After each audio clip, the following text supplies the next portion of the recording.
नमस्कार मित्रांनो, आज आपण वांग्याचा रस्सा बनवणार आहोत। पण जर तुम्ही अपूर्व रेसिपी चॅनल सबस्क्राइब करा आणि व्हिडिओला लाईक करा। चला तर आपण रेसिपीला सुरुवात करूया। 3 चमचे खोबरं घेतलेलं आहे सुकं, 1 चमचा तीळ घेतलेले आहेत, 1 चमचा जिरं घेतलेलं आहे, हे दालचिनीचे 3 तुकडे घेतलेले आहेत मी, आणि हे दगडी फूल आहे हे 1 चमचा घेतलेले आहे, आणि 2 चमचे शेंगदाण्याचं कूट घेतलेला आहे,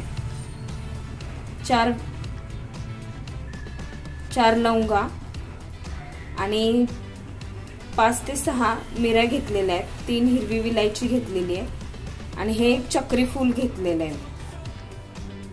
ह्या 10-12 लसणाच्या पाकळ्या घेतलेल्या आहेत, आणि 3 चमचे अख्खे धने घेतलेले थे।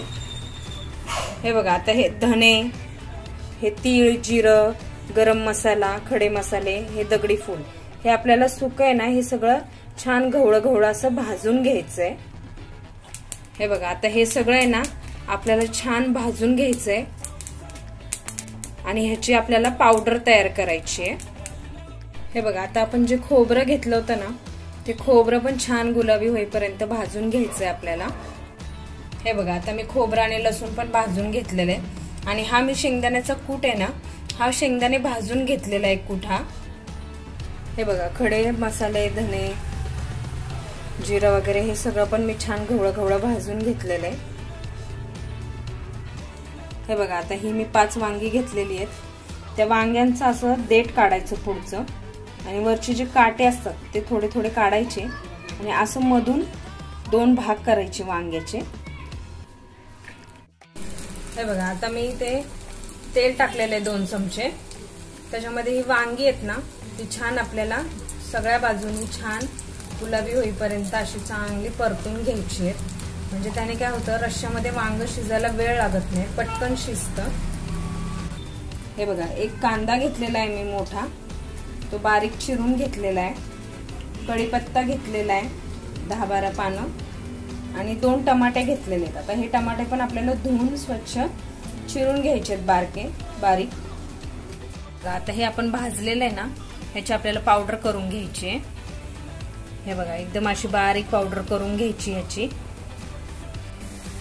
हे बघा, आता 2 चमचे तेल आपण टाकलं होतं ना, वांगी परतली त्याच्यातच आपल्याला थोडीशी मोहरी टाकायची, अर्धा चमचा कढीपत्ता टाकायचा, त्याची फोडणी द्यायची, आणि कांदा जो आपण चिरला होता एक मोठा, तो पण छान गुलाबी होईपर्यंत भाजून घ्यायचा आहे। हे बघा, आता ते 2 टमाटे दाखवले होते ते पण एकदम असे बारीक चिरून घ्यायचेत आपल्याला। हे बघा, आता कांदा परतलाय ना, आता त्याच्यामध्ये टोमॅटो टाकायचा, तो टोमॅटो पण छान मऊ होईपर्यंत परतून घ्यायचा आपल्याला।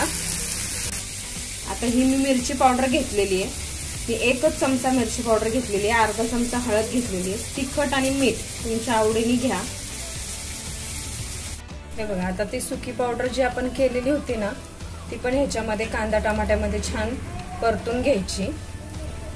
आता हे खोबरं आणि लसूण आहे भाजलेलं, ह्याचं सुद्धा आपल्याला एकदम बारीक पावडर करून घ्यायची, किंवा थोडं पाणी घालून पेस्ट केली तरी चालेल। हे बघा, आता ही अशी एकदम बारीक पावडर करून घ्यायची, आणि जर नसल होत पावडर तर थोडं पाणी घालून पेस्ट केली तरी चालेल।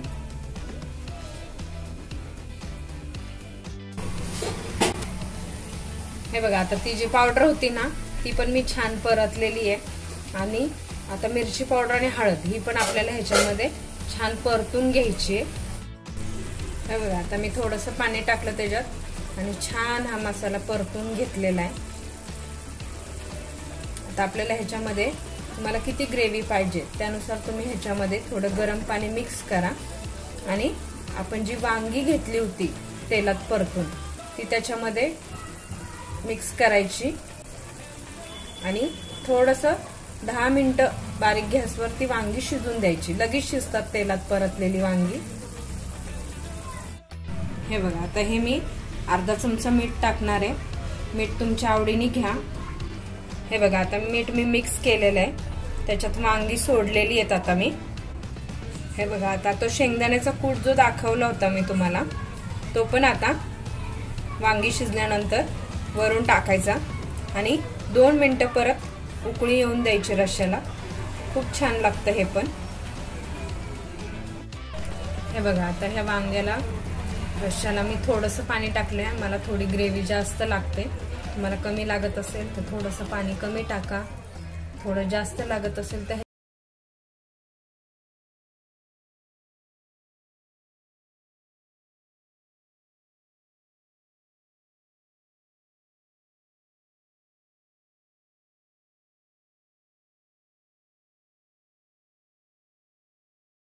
अशा प्रकारे आपला वांग्याचा रस्सा झालेला आहे. जर तुम्हाला व्हिडिओ आवडला असेल तर अप्रूव्ह चॅनलला सबस्क्राईब करा आणि व्हिडिओला लाईक करा. Thanks for watching. धन्यवाद.